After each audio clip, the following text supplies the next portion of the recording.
All right, so this week's topic is Hamfest, Expos, and Swap Meets.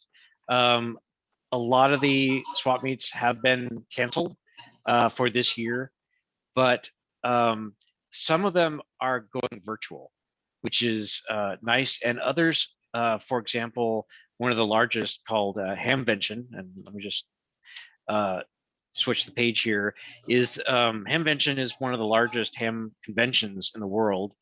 It draws a huge crowd out to a small part of Ohio, Zinnia, Ohio, and they usually have it in a very large convention center. Uh, Conditions, I think, are a lot better now than they have been in the past as far as the facilities go. I actually signed up for last year's Hamvention. It was going to be my first one, but unfortunately, because they canceled it, we had to get refunds on hotels, airplanes, and all the other stuff. So, but they are planning one for 2022, which will be great.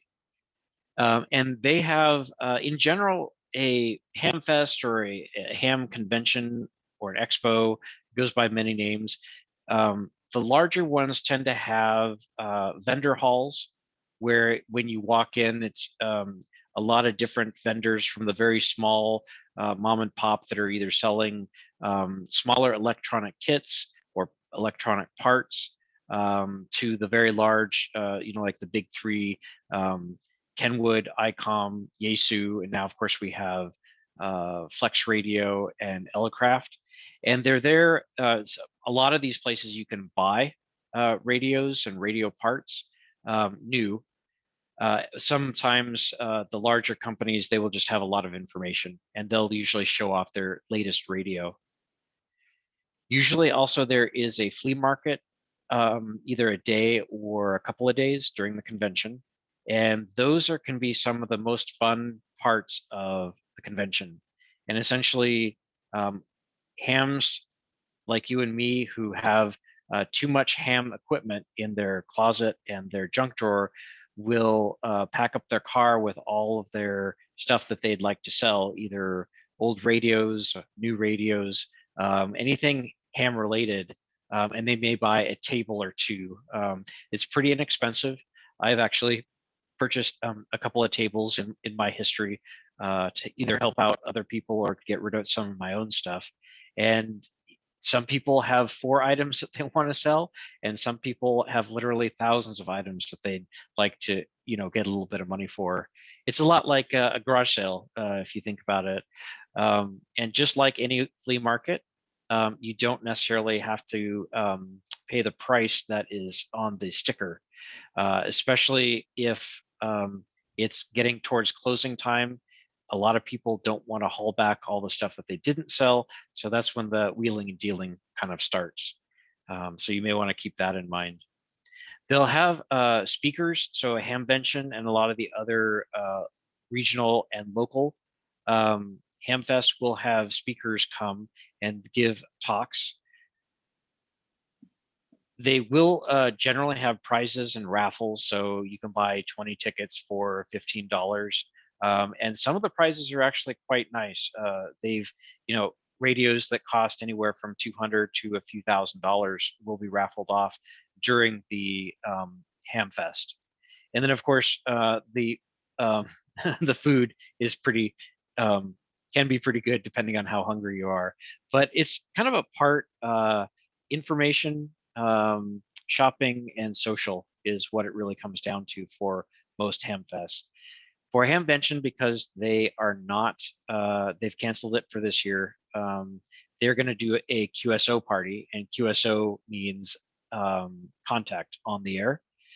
So they're going to do that on May 22nd, 2021, and it's 5 a.m. to 5 p.m. So 12 hours Pacific Daylight Time.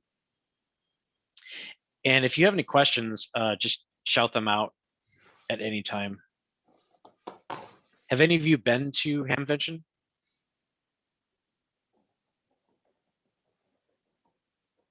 Cool. So hopefully, next year. So I started to put some slides together, but I think probably the best thing to do is just go over some of the other, take a look at some of the websites.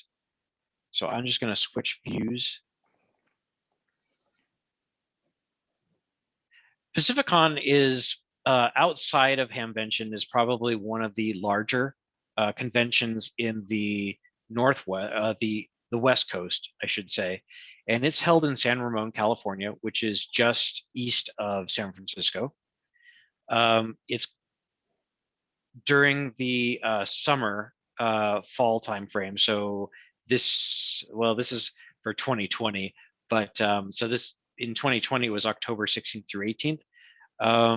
As far as I know, they did cancel it. And I think it's also canceled for this year too. But you can see some of the photos here of the vendor hall in the upper right-hand side, the one of the speakers in the upper left-hand side. They also have some interesting, I don't know what you would call them, but Portland Amateur Radio Club in November had somebody come from the Parachute Mobile Group. And this is a group of ham radio people who plan very meticulously a skydiving event where the skydiver will wear quite a few different ham radios, mainly VHF, UHF radios because they're more local. But what they'll do is they'll go up to where they, their jump altitude, and they'll jump out and start to make calls and QSOs immediately on the air. They're very quick because you can imagine that there's only a few minutes in the air. I think anywhere between 13 and 15 minutes is what he said. And many people will contact them, and because of their altitude, they can make contacts, hundreds of miles away without a repeater. They will send out QSL cards, and those are just little postcards with confirmation of contact to people that request them. And it's just kind of a fun event. They'll usually have a few jumps during the convention itself. And the last place that I've seen them was at this event, Pacificon, in 2019. And has anybody been to Pacificon?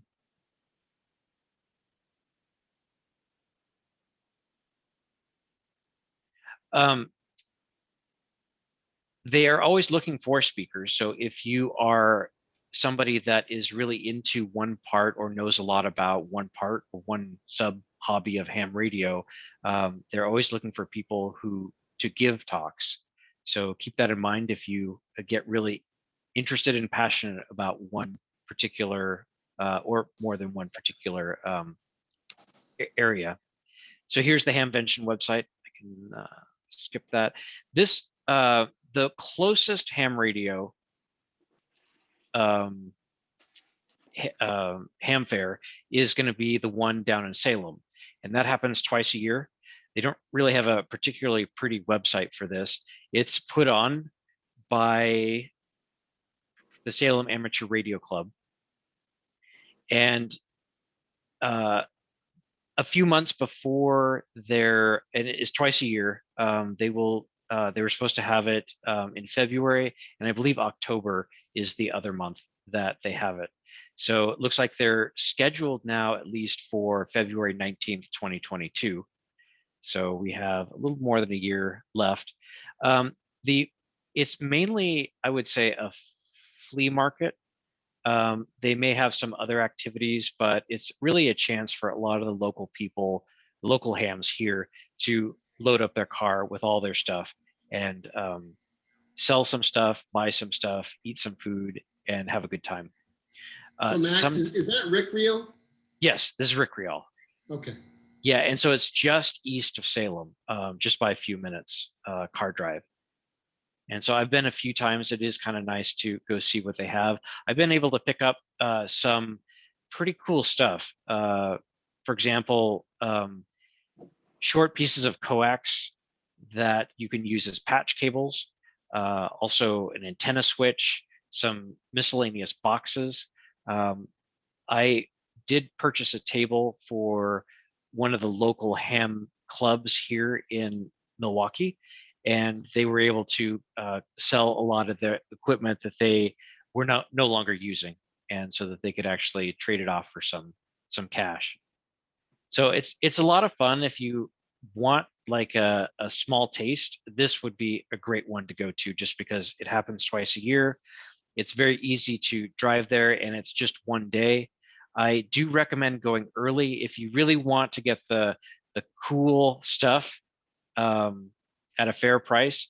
Definitely stand in line for the doors to open, because a lot of the cool stuff goes in the first 20 minutes.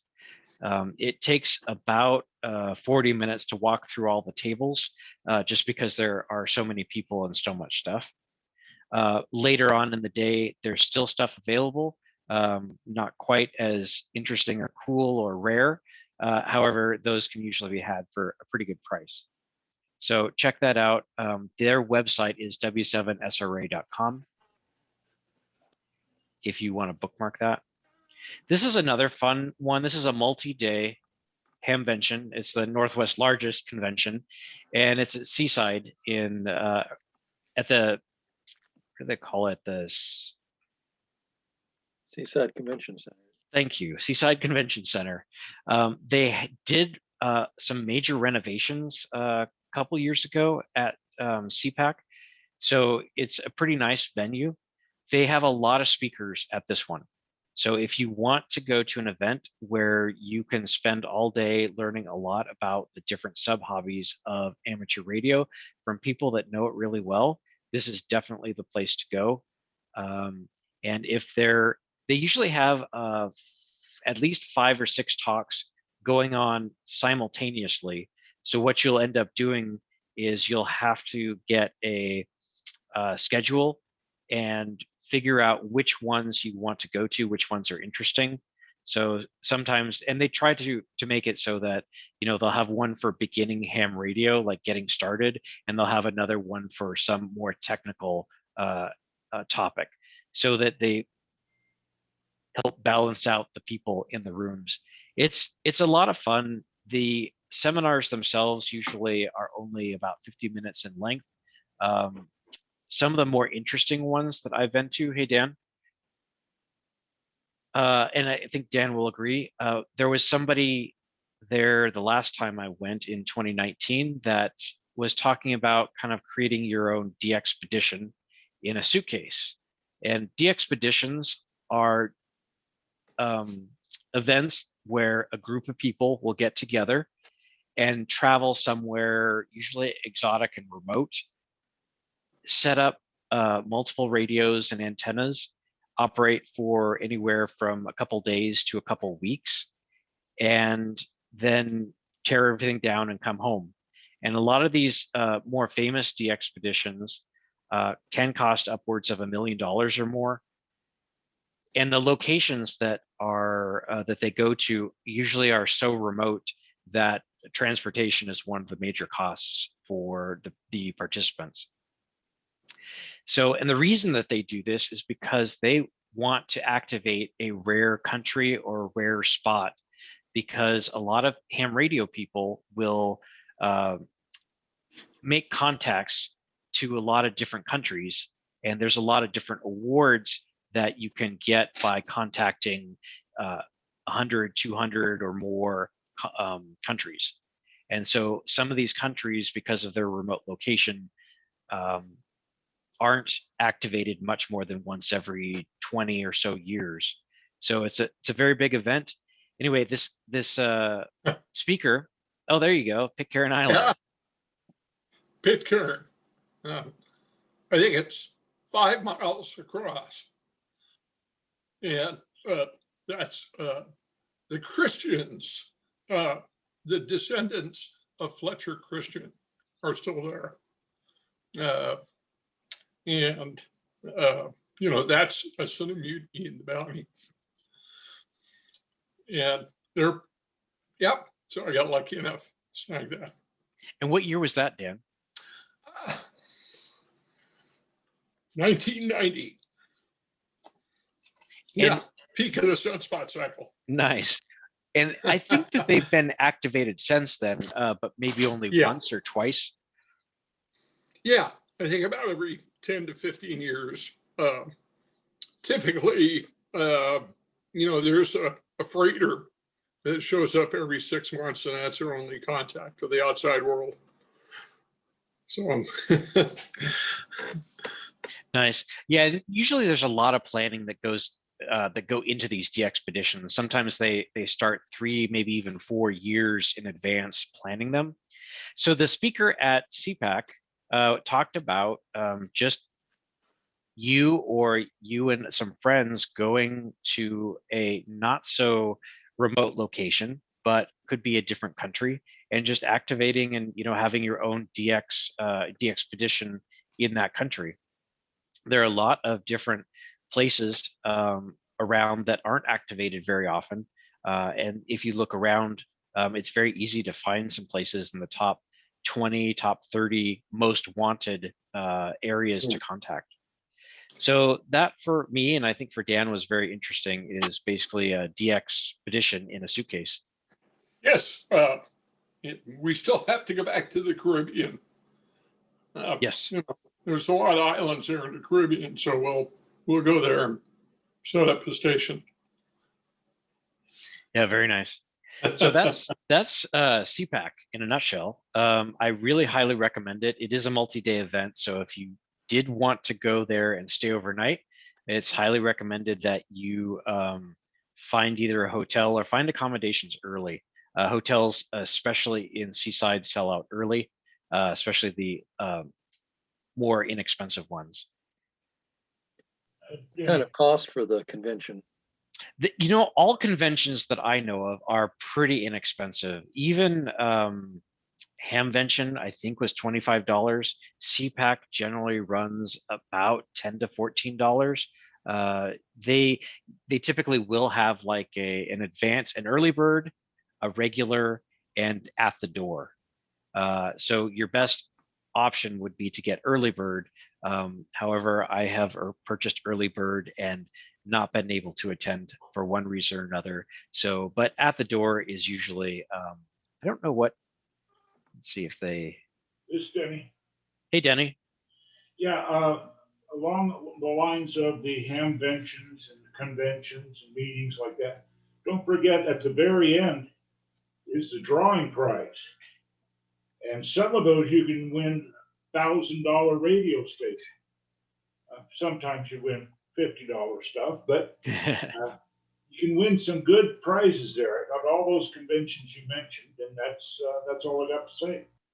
Yeah, thanks, Denny. I've never won anything, but your odds are actually really good, a heck of a lot better than the lottery, and you can usually buy a few dozen tickets for not a lot of money, $20, sometimes $30. You can buy one ticket for $1 usually, if you're the kind of person that just needs their name in the drawing. But yeah, some of the radios are, like Denny said, multi-$1,000 radios. Let's not forget the rubber chicken banquet. Oh yes. So CPAC, like a lot of conventions, the larger conventions, they do have a banquet, and it's a very good dinner. It's not inexpensive. I think they can generally be anywhere from $75 to $100 a ticket. But the speaker is usually great. It's one of their keynote speakers. And a lot of the people that go to the banquet meet other people, meet other hams there that they haven't seen, all year. So if you go to these banquets, you'll be meeting a lot of the same people, which can be very great because you may only ever hear them on the air the rest of the year. All right, I should have done this with Hamvention. Where's my Hamvention one? So Hamvention, like I said, usually in May, and there are a couple other smaller conventions that go along with Hamvention because it's so large. People are flying there anyway. So I wanted to point this one out. It's 4 days in May, and it's sponsored by the QR. Yeah, go ahead, Dan. Do you want to? QRP, Thanks. QRP ARCI. Do you want to talk a little bit about that, Dan? Yeah. If you're at all interested in QRP operation is low power. And there's a lot of us that are kind of hooked on trying to make contacts with as little power as possible. It's kind of a challenge, maybe it's kind of like fly fishing or, or bow hunting or whatever. I mean, it's not, not the easiest thing always in the world, but there's quite a few folks who are into that aspect of the hobby.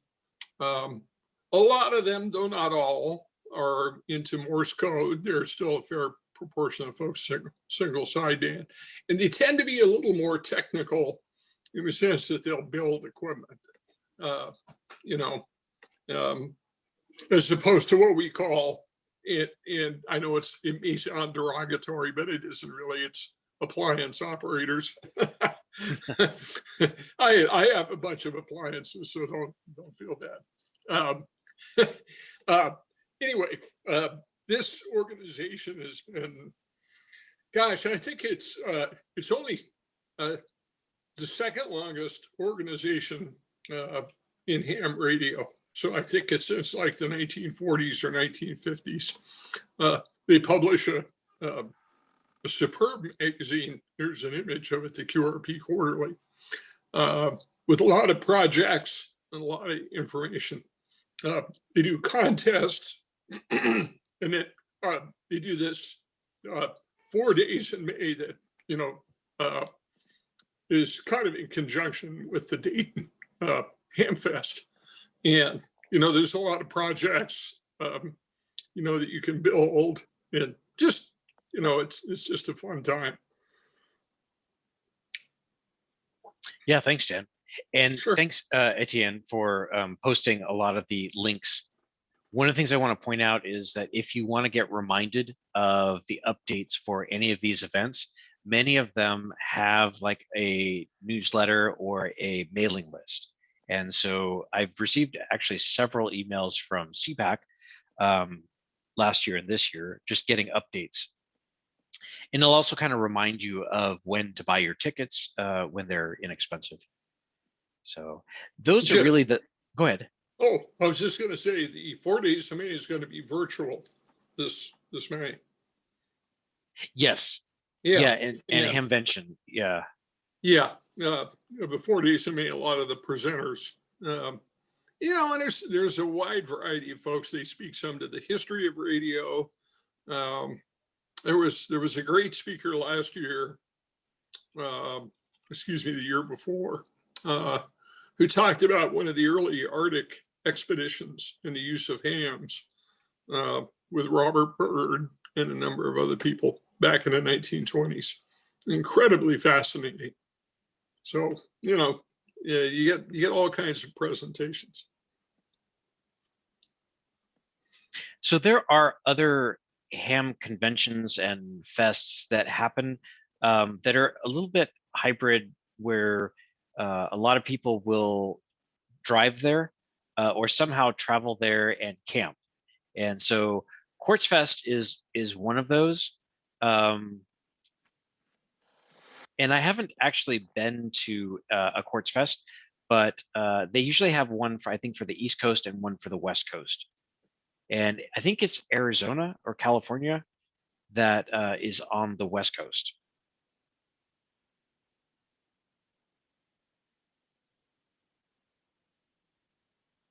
Cool. The other thing I wanted to point out is because a lot of stuff is going virtual now.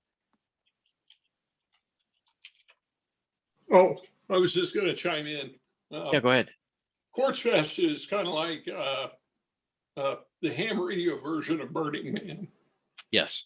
You get out in the middle of nowhere and you bring everything that you need.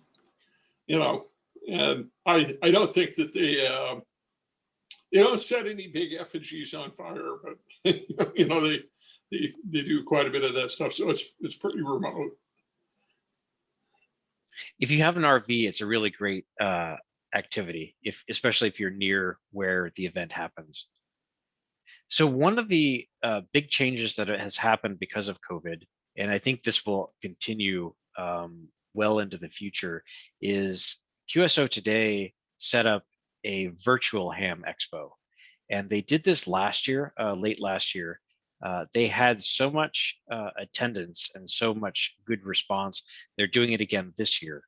The next one is going to be,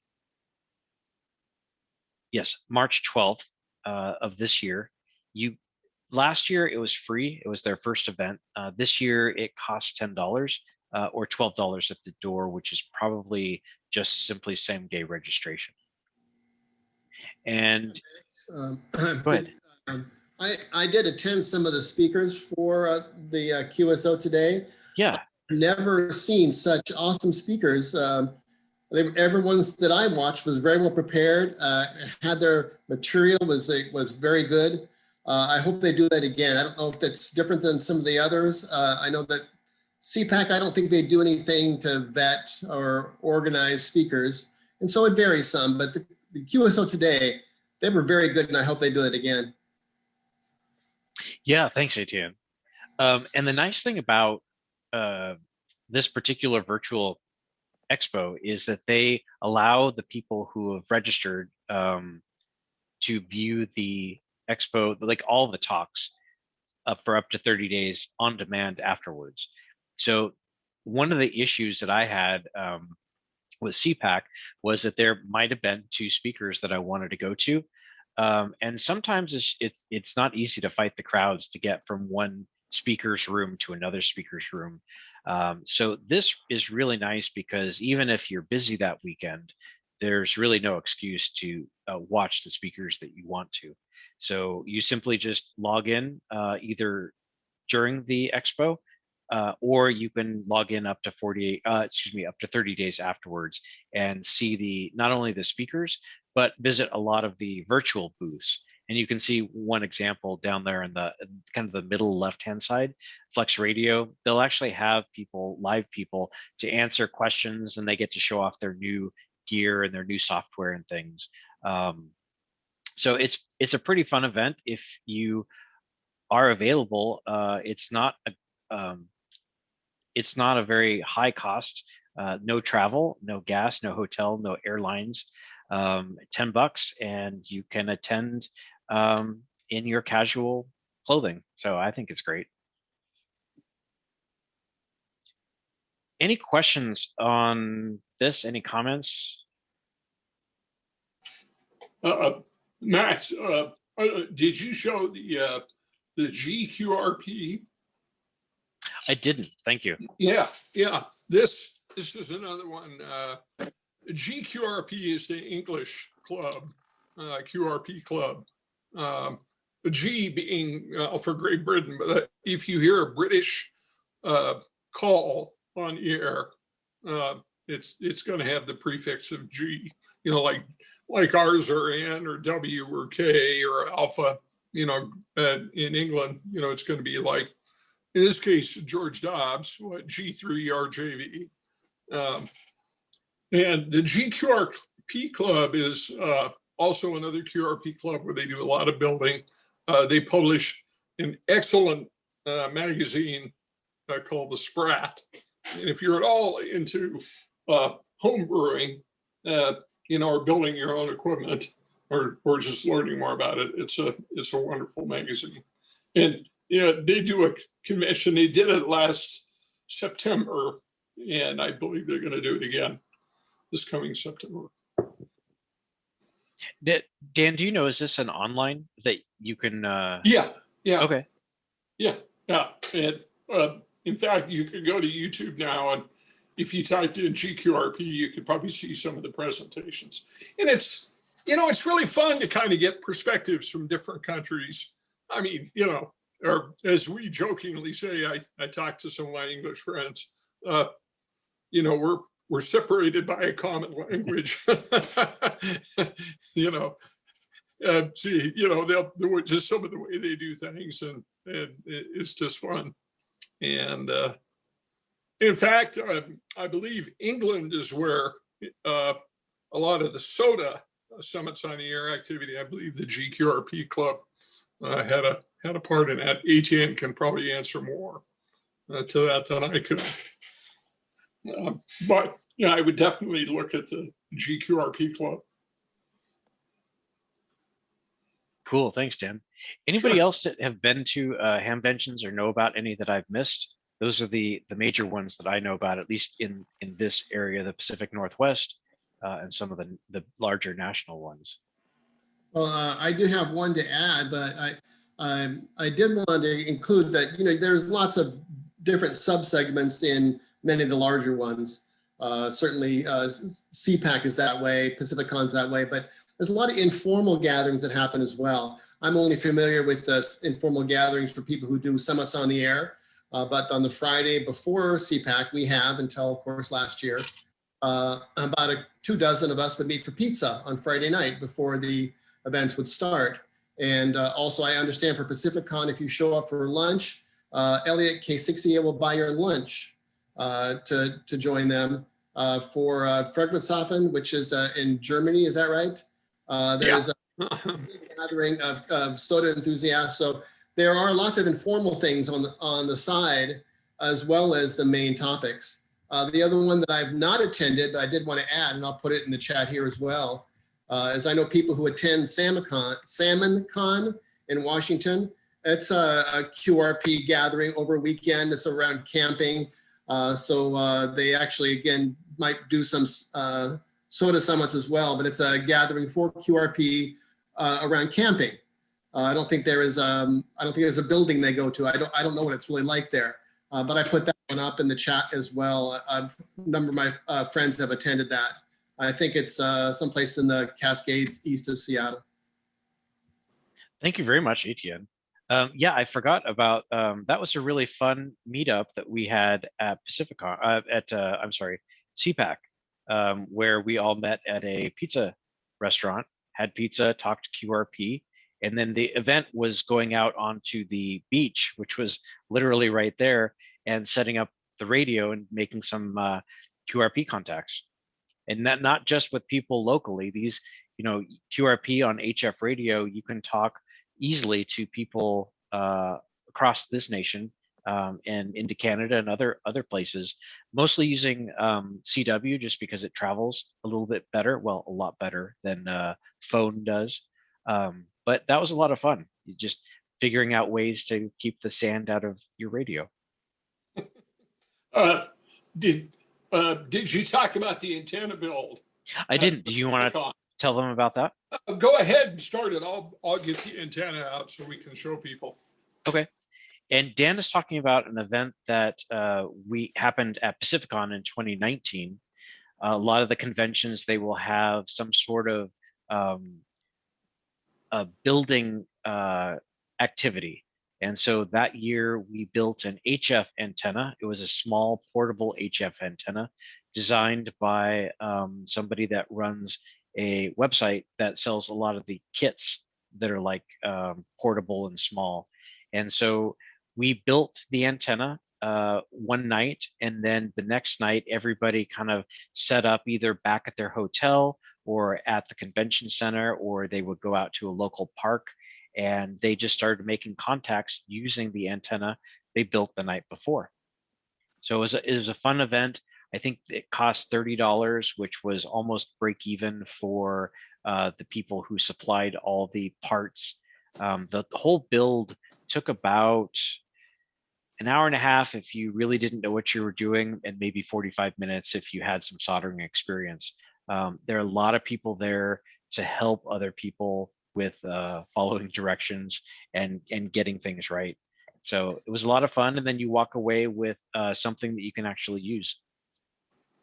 Oh.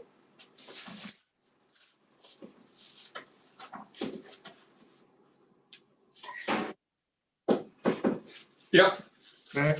Can I tell a slightly off-topic story but related? Yeah. My first Ham Fest was in 1969 in Bend, and it was quite a memorable experience. It was at the fairgrounds in Bend, And that night, Steve Miller Band was playing at the Fairgrounds in Bend, and the light show was on an overhead projector with 3 little bowls of colored oil that were swirled around to make a little bit of a psychedelic light show behind the band. So on that Hamfest, I had a 60 Pontiac. So it was the first time I'd ever driven my car over 100 miles an hour, first time I'd been to a Hamfest, and the first time I'd been to a rock concert. Oh, that's great. Do you happen to remember what the name of the Hamfest was, or? I don't know exactly what the name was. I had just assumed, I mean, I was only 16 years old. I just assumed it was the like the Bend people in the Central Oregon kind of thing. But Oh, maybe. nice. Yeah, Well, that's great. Thanks, Jay. that's a great story, Jay. That explains a lot about you. Well, it covers a lot of my bases, doesn't it? Yeah, exactly. Here's the antenna. Can you see that? Yeah. And so it's Yeah. basically just made out of a couple pieces of PVC Right. and some magnet wire that Correct. wasn't too easy to wind, but once we figured out how to do it, we got it all done. Yeah. And you screw on your telescopic elements like so. I don't know if you can see that. It might be a little hard to see. And it was a pretty effective HF antenna, given what it is, you know, as a compromise. And of course, it breaks down into a very small package. And I think, didn't we go out the next day and I made some contacts? We did. We Yeah, stopped we at went one to of the, by the San Francisco airport. Yeah, like a bird sanctuary or something. Yeah. So it just sort of pops into a little bag here, which is, you know, pretty compact. You know, so here it is. There's your HF antenna. Yeah, and it works really well. Yeah. I've used it a couple of times, and it's modeled somewhat, I should say, modeled after a commercial product that is sold for, I believe, over $100 now. Right. So it was pretty cool just to be able to build something $30 with a bunch of friends, and then actually get to try it out. Yeah, you know, it was such a fun event because there was probably 35 or 40 people there that had all paid their, you know, $20 or $30, and he had a bank of soldering irons. And then the main guy his name is Doug Hendricks, and he's kind of one of the fathers of QRP in this region. And he put it all together, and he was giving instructions, and then, you know, you do your part, then you go to the soldering station, and then you'd come up and he'd drill some more holes for you, and then you'd wind it and get it all put together. And then they had a couple guys with antenna analyzers, and they would test it and trim it. So I made just for a fun evening, fun project, you know.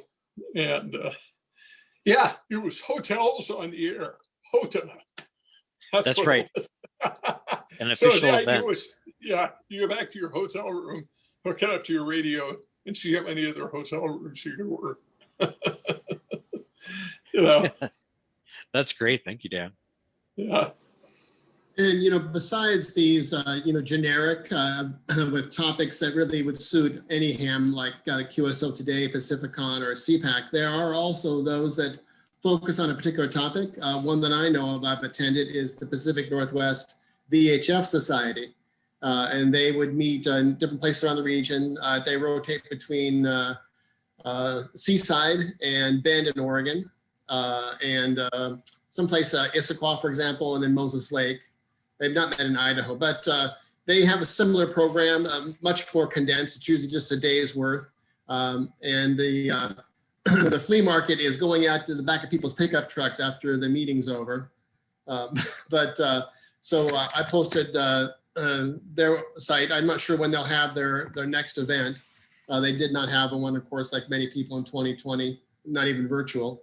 But so there's a specific kind of, club or organization, a DX club. They often have conventions annually or maybe every other year that have a focused interest that might be of value of interest to some of the people here. Yeah. Willamette Valley DX Club, I think, hosts some of those. Yeah, so for those who are into, working as many countries as possible, that's another event. Yeah, I'll post this in the chat also, but here's a page that has a lot of the Pacific Northwest ham fairs and events. So if you wanted to kind of find out what normally is coming up, the good thing is that most of these ham conventions, they happen at the same time every year, often even the same weekend year to year. Unfortunately, most of these have been, looks like they've been canceled, but keep an eye out for when they come up again. Cool. All right, so I think we'll just turn it over to the question and answer portion. Does anybody have any questions, comments about either Hamfest, Ham Fairs, Expos, or anything else in general on ham radio? Quick question. I couldn't make your meeting Monday night, but did you videotape that? Is that going to be posted on your website? So I would like to see about the antenna. Yeah, absolutely. Yes, we did record it, and let me just check just to make sure. I thought I posted it, but let me find out. We are also, for those of you who may not have been able to attend, I'm going to just throw up what we put, what the meeting was about. It was building an easy 2-meter antenna that's pretty portable, pretty easy to build. It's a spirally loaded copper tape and PVC dipole. And it's really just a piece of about 3 foot, 1¼ inch PVC with copper foil that's wrapped on the top and the bottom. In the middle there, you see that there's kind of like a missing piece with a hole in it, and that's the center of the antenna. So the bottom side is connected to the shield of the coax, and the top side, the top spiral, is connected to the center conductor of the coax. So John Fortune, W6NBC, he wrote this article. This is in QST, the October 2020 edition. It's only 3 pages long. The directions are somewhat light. It's enough to kind of get you started in building it. However, it's a great antenna, and I think he has some other things that are coming up, some HF antennas based on the same concept. Yeah, and if you check out the videos and a presentation that we put together, I think that'll help clear up a lot of the mystery. And performance-wise, I was shocked at how good this antenna works. Just last night, I had it on the air, and I don't know, Max, if you've got the picture handy, maybe you can throw that up. Yeah. It's a very jury-rigged kind of installation. I just had a little steel fence post to kind of, you just sort of push in the ground with your feet, and about 5 feet long. So I pushed it into the dirt, duct taped the antenna, there you go, up next to the side of the house. And using simplex, not just a repeater. I was heard from Oregon City all the way up to North Portland on 5 watts. So it'll radically improve your ability to communicate. Even if you have to have it indoors or like on a balcony, if you're in an apartment or something of that nature. And it's so lightweight, you could easily, just pick it up and move it. So. And initially, when I was thinking about this as a sort of a project for the club, something easy to build and something very useful, I was thinking, well, after people build it, they'll probably want to attach it, somewhere high up on their house using brackets. And of course, people living in apartments or rentals, that's not necessarily always going to work out. So I was glad when Dan actually was able to basically put this antenna up outside on, just using an old fence post in 5 minutes with some duct tape. That's awesome because I can tell you that using your handheld radio indoors is not going to get you very far. It may get you into a local repeater, but it also may not. I have a clear view of Mount Hood. However, I have trouble hitting the repeater or talking through the repeater if I am indoors. So I at least have to go outdoors, and on days like today, that's not very fun. So if you're at all interested, we are offering kits, basically all the parts for building this antenna, and we'll figure out a good way to get it to you. Instead of buying large pieces of PVC and cutting them, we'll like supply all of the things that you would need to build it. The directions are going to be on the park page in video format. We spent the entire meeting going over the build of this, but you can also, it's in QST, the October edition of last year. Now, one of the interesting things is on this antenna, you can see that it doesn't look like there is any copper foil tape, but what Dan has done is he's put another piece of 2-inch PVC on top of the antenna or over the antenna, and that protects it from the rain and the other elements. So a pretty inexpensive and pretty clever way to waterproof the antenna. Yeah. If you are interested in getting a kit, just put your name and your email in the chat, and I'll add you to the list. We're ordering parts right now. So once we get it all kitted up together in about a week and a half from now, we will start to distribute them. Oh, the important thing, right? Kit price, we're not making a big profit off of this. So it's actually $20 for one kit, and that'll get you enough supplies. The PVC, the cap, the connectors, the most expensive part, which is the coax. It is a quality RG8X coax, and of course the copper foil tape. Yeah, I think, what did we figure it took us? Maybe an hour and a half. Yeah, once we figured out. Most of it was reading Yeah. directions. Right. Yep. Once we sort of sorted through that, goes together pretty quickly. Yeah. And just for, to use a big 10-cent word for elucidation, this is a vertical dipole as opposed to a quarter wave vertical. So, and all that means is typically like on your handheld, or if you have a mag mount on your car, you would have a quarter wave or some approximation thereof as the radiator. And the other portion of that antenna would be either grounding, like in a handheld through the case and through your body, or in a car, it would ground to the car body. So this would technically be a half wave because it has both the sections upper and lower. So what's nice about that is it doesn't require, another type of ground. It's sort of a standalone antenna. Yeah, and the author of this particular antenna compares it to, he's done some tests on it, and he compares it to a copper J-pole. And a copper J-pole is a pretty common antenna that many people build because the parts are so inexpensive and readily available. And I will put up an image of what a copper J-pole looks like. And there's nothing wrong with copper J-pole. For 2 meters, they do tend to be a little bit larger, about 5 feet.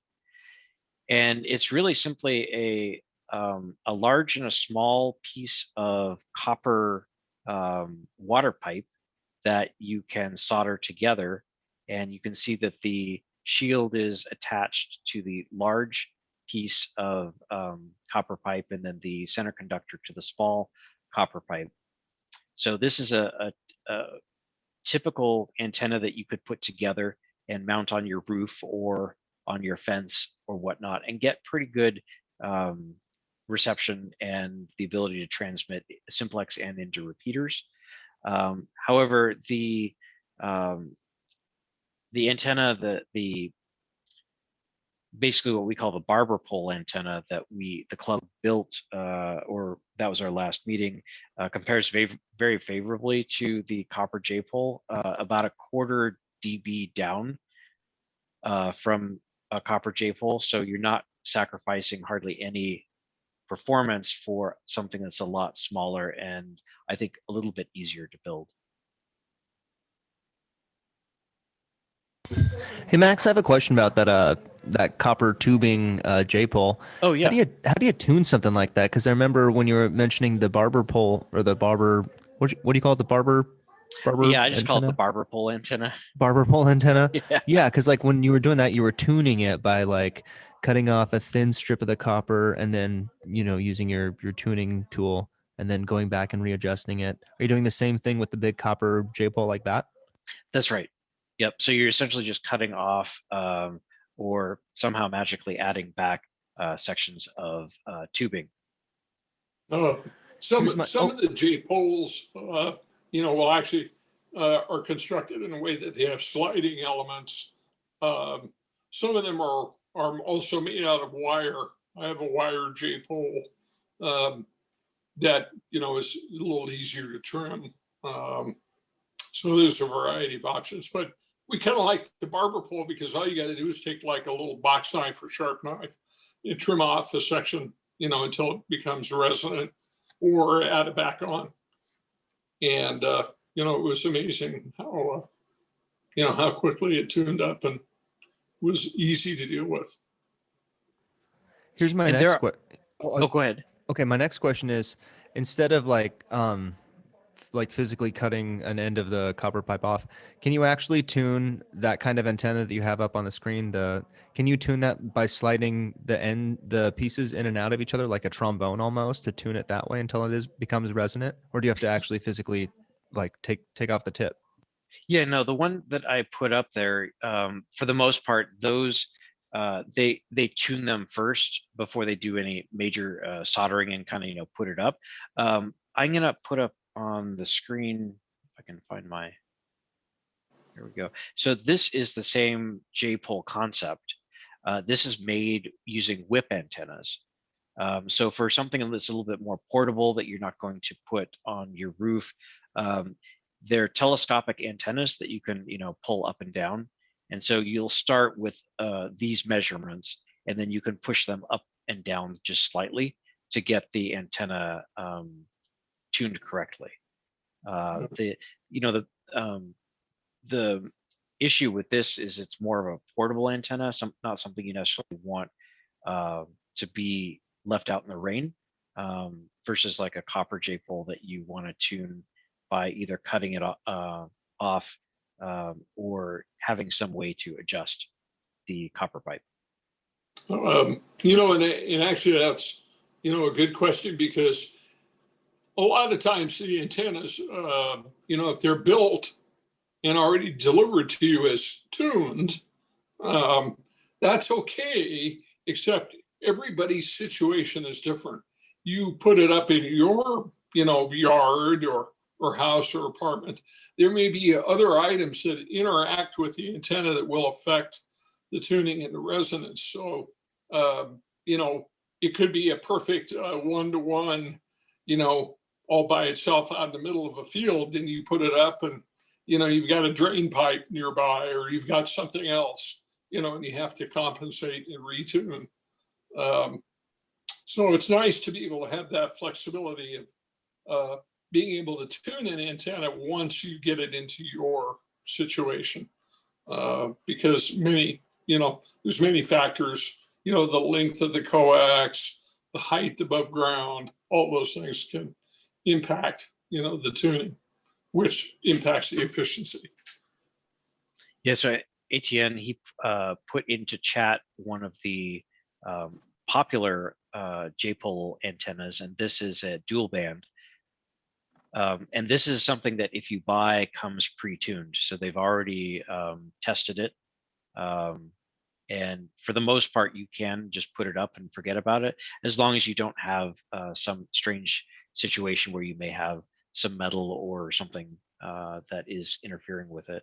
The nice thing about the barber pole antenna, though, is that as you're making it, if you do happen to cut off too much copper foil tape, just take a little extra piece of it, overlap it by about an inch, and then just stick it on, and then continue to tune. So I actually did that when I was building the antenna. I cut about 3 inches too much off, so I just put some on and then continued to tune it.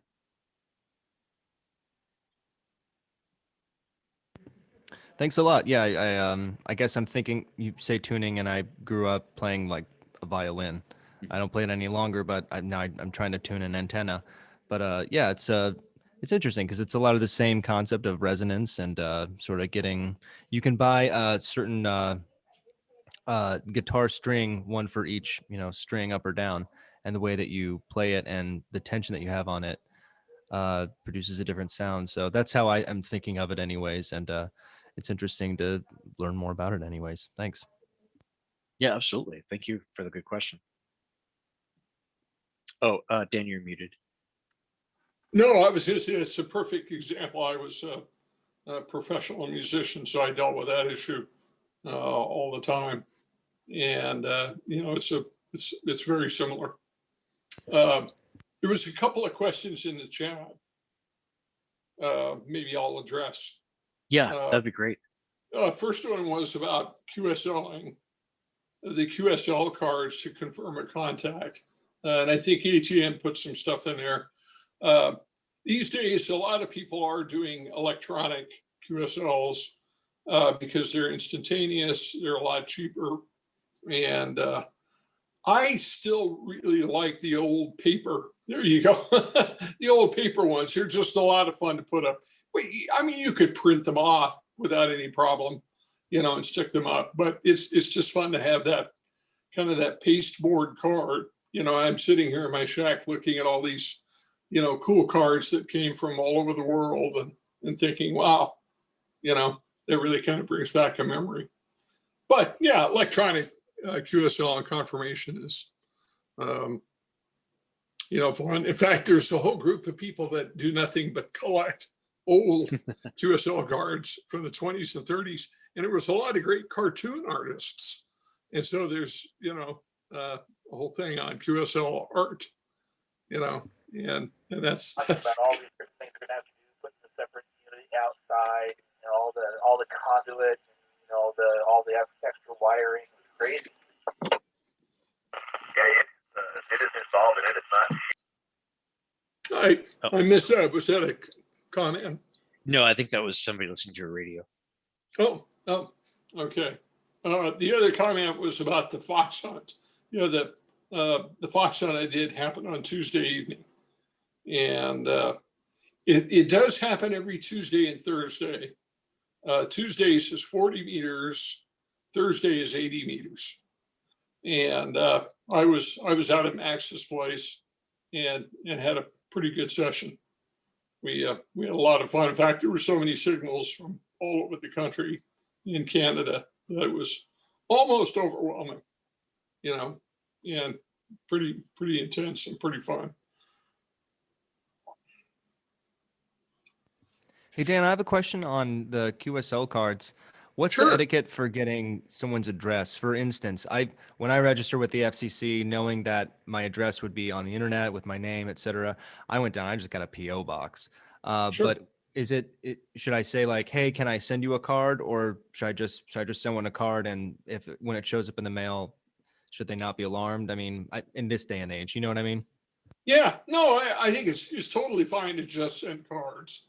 I get a lot of them unsolicited, but it's totally normal, and nobody, now that, sometimes people will feel obligated to return a card and they may not have cards printed, so you could just indicate on there, no need for a return, or if you do want a card, what I would do, what I have done, if I wanted somebody to reply with a card is I'd include an envelope with some postage or something like that to encourage them to reply. Yeah, now, most QSL cards in this particular example on the lower right hand side, there's QSL and then there's PSC and TNX. So if you wanted to get a card back from somebody you made a contact with, a good way would be to send them one of your cards and then just check mark where it says PSC, which means QSL please.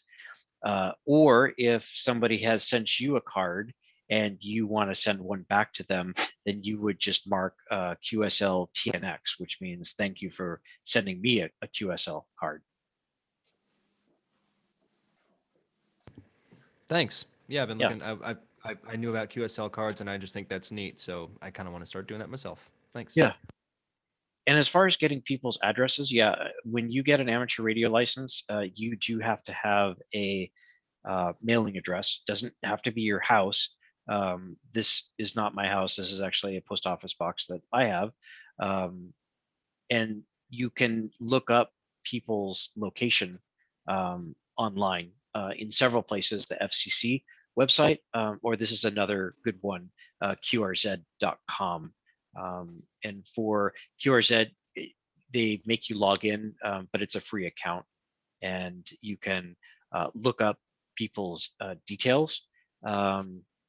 So I don't have a biography, and hopefully I'm still logged in, yes, from earlier today. And in my details, it will give my coordinates, my grid square, my license class, and when it was effective, when it expires, things like that. They even have a little place where you can view the FCC record on the official FCC site. Matter of fact, just go out and Google, just go type in somebody's call sign in the in your search bar, and you'll get either the FCC on top or QRZ or any one of 2 or 3 others that'll pop up just by typing in the call sign. Yeah, that's a good point, Kirk. Cool. Any other questions, ham radio related?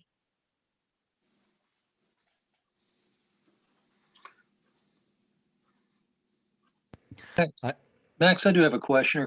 I'm assuming most of the ham operators are pretty honest as far as if they're trying to sell used equipment, will generally tell, or are there some charlatans out there that try to get good money for bad equipment? Or if you have, is generally pretty much most people pretty honest when you're buying out of the trunk of the car? That is actually a great question. There are some tips and tricks on working with ham radio operators, because there's a lot of warnings also. People will actually post warnings about particular ham radio people that may have scammed other ham radio people. I would say in general, it is extremely rare for ham radio people to be charlatans during a transaction, especially if it's in person. I'm not saying it doesn't happen, but I've been scammed by many more non-ham radio people than I have ham radio people. And that's actually a great question, because one of the things that reminds me that I wanted to share with everybody is you don't necessarily have to go to a ham fest to get a good deal on something. There's a lot of places that you can go to on the internet. eham.net is one of them, where they have a classifieds area. So if you have something that you want to sell, or if you want to get a good deal on a piece of equipment, their classified section is a great place to go take a look. You can also, go here and take a look and find out what value people are posting similar equipment if you wanted to sell it yourself. So the great thing about this is that this is essentially ham selling to hams. So it's for the most part pretty safe. I do think that they even have a section on like warning other people of people using their call sign, sort of like identity theft. The other places that you probably want to be a little bit more careful about is places like eBay, Amazon, generally non-ham related sites where sometimes ham people get on and will sell stuff successfully, but sometimes non-hams will get on and try to sell something that may not be working, but they'll try to sell it as working. Just use common sense. Things like don't send people money through PayPal using friends and family, because you don't get any protections that way. Don't send a cashier's check through the mail. So sometimes if a deal looks too good to be true, it might be. But I have purchased and sold quite a few things through the mail very successfully and worry-free. If you're at a ham fest, you can see the person face to face. But I always generally assume, especially if it's an older unit, that guys will go. A very typical exchange is, "Well, it worked the last time I plugged it in." And when would that have been? And it's not that they're being fraudulent or anything, but it may well have worked. But if they haven't turned it on in a while, it could be a little dicey. A lot of the better ham fests have like a test table where, if the seller doesn't want to allow that, in other words, the test table is, "Oh, I'm interested in your radio. Let's take it over to this table," which is run by the ham fest, where they have power outlets, dummy loads, and that kind of thing, where you can actually hook up the radio, turn it on. Oh yeah, it's a $5 fee. I think ETN was posting, for the test table, and that's if it's going to be kind of a major purchase, I think that's $5 well spent. Go ahead, Dan. Oh, yeah. So I think that's money well spent. If it's an older item, I collect a lot of the really old radios. I just assume that they're probably not working, and that's half the fun is restoring, a radio, and so, some of these cool ones from the 40s and 50s and 60s, you're probably going to have to put some work in on them. So, and they go, "Oh yeah, I think it's just a vacuum tube." Well, yeah, usually vacuum tubes are the last thing to go, by the way. But, that's all part of the fun of, bargain hunting. It's just kind of like, you're going to buy a used car from a guy at a swap meet, kind of the same. Thank you. Sure. One thing I do want to mention is that over the years, this is not new, but Amazon.com is not necessarily the best place to buy ham radio gear, especially new stuff. I think that there's quite a few people that will buy a radio for $150, but they'll post it on Amazon and sometimes eBay for $250. And it's not like they're scamming people. I think, part of it might be that some people just, Amazon is a very convenient place to shop. They might have, prime shipping, so you can order it today and get it in 2 days. But you check other sources before you buy stuff on Amazon, just to check pricing. Cool. I think we have time for one more question.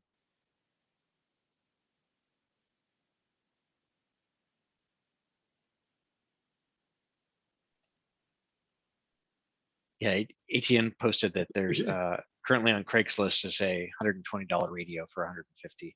Is it new at least?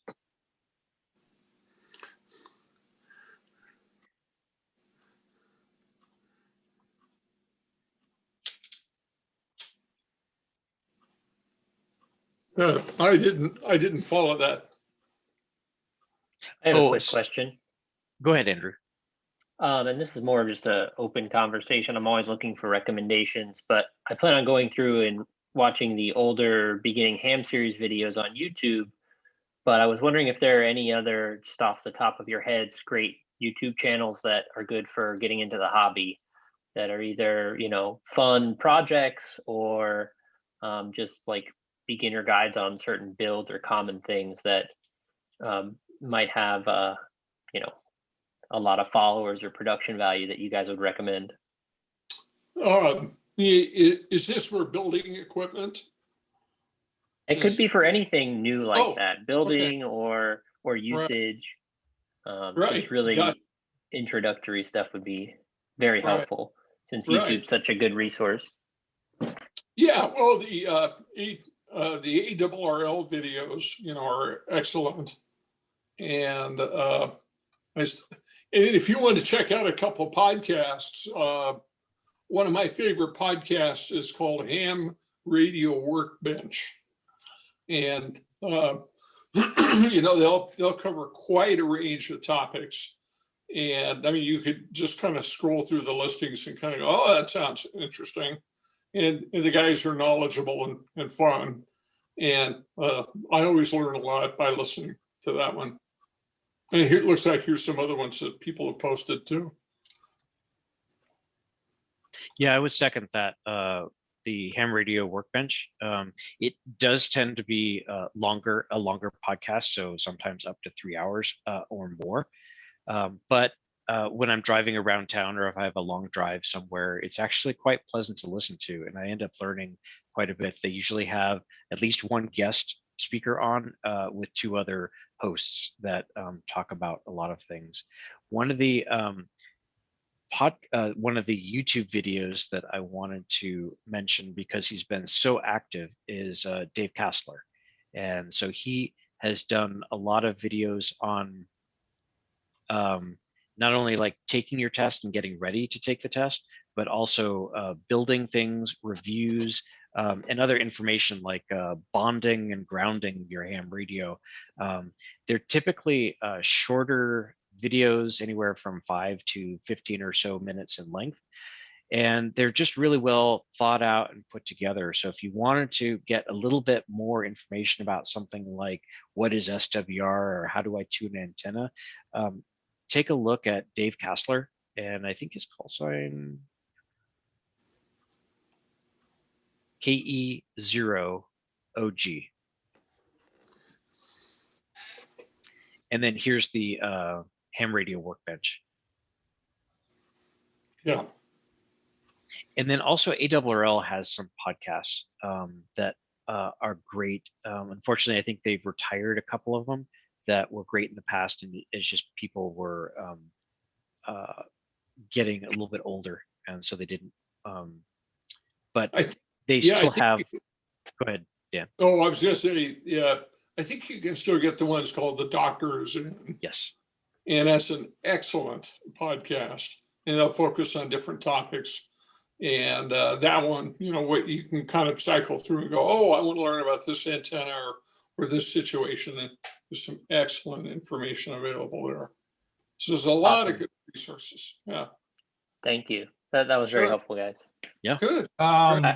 If you just want to kind of cruise YouTube, search on amateur radio or ham radio and start going down through. And when I first started, I'd find a site. The first thing I would do is look at how many subscribers they have. Mm-hmm.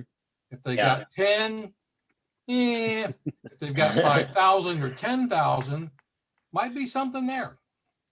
So yeah, I have more time to watch YouTube these days than I'd like, but I figure I might as well be using it well. Sure. Yeah. Yeah. I've watched a lot of Dave Kassler stuff. I think Stevie or somebody mentioned Ham Radio 2.0. There's Ham Radio Crash Course. There's probably 15 or 20 regular and knowledgeable YouTubers out there that are doing videos on a regular basis. And they're trying to get as many others into the process, just relaying their own personal experiences and stuff. So, just go out and snoop around. One of my favorites of a little more technical nature, it's not exactly ham radio, but very close and very, very well done for a lot of basic electronic theory and building and repairing, is Mr. Carlson's Lab. And that is an outstanding series. and he goes into in depth on a lot of these projects. And it's very well done. So that you might get a kick out of watching that one. Mr. Carlson's Lab. I Add it believe to the that list. comes out of Thank you. Canada. Yep.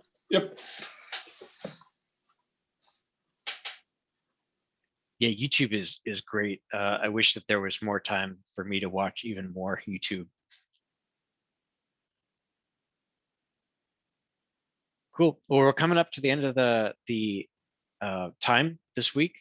I did want to mention that next week is going to be Morse code and the different modes of ham radio: Morse code, voice or phone, and digital. I think Dan's going to help me on next week's topic. We also have programming your radio, which is going to be, I think, very helpful for a lot of you who have either just purchased a Baofeng radio or even an easier to program radio like the FT60R. It's just a lot easier to program your radio using your computer than it is to directly punch in all the numbers on the front keypad. So don't make sure you don't miss that. That's coming up in 2 weeks. We're going to talk about ARRL membership and all the benefits that come with membership. It's not too expensive. They have several magazines, which now, as members, we get access to all 4 of their magazines for one membership. And I believe membership is now $49 a year. Back, I think in about 2000, 2001, I purchased their lifetime membership. And so I think I'll be breaking even here pretty soon. Then we're going to talk about amateur radio band plans, and then we'll have a session on battery backup coming up.